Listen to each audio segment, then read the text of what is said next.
Our top story this hour, the United Nations and the World Health Organization have come together for a collective goal, vaccine equity. The WHO has set an ambitious goal to get 40% of every country's population vaccinated by the end of this year and 70% by the middle of 2022. The UN Secretary General Antonio Guterres has appealed for $8 billion to achieve this mission, and the good news is that our world can turn this goal into a reality. Now, the global vaccine production is currently nearing to 1.5 billion doses per month. So there is enough supply, we know that. But the goal depends on distributing these vaccines equitably. Guterres pushed the group of 20 rich countries to deliver on their mission and to get the world vaccinated. He even called vaccine inequality as the best ally of the pandemic, which could lead to more deaths. Now, further slowdown in economies and trillions of dollars in recovery.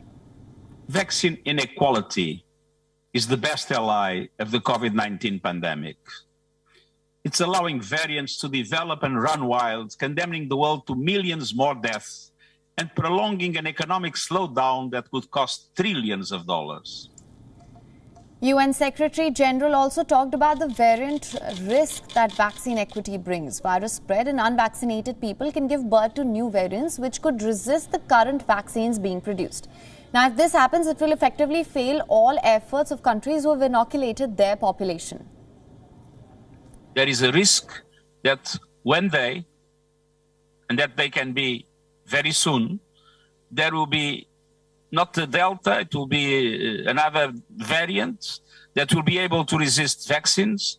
And all the vaccination effort made in developed countries to vaccinate the whole of their population, 1, 2 or 3 times, all that effort will fall apart. And these people will not be protected.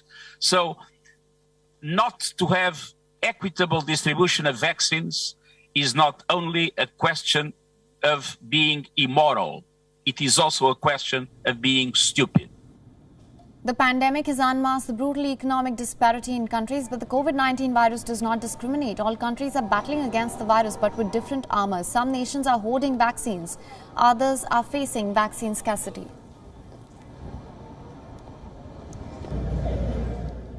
WION is now available in your country. Download the app now. Get all the news on the move.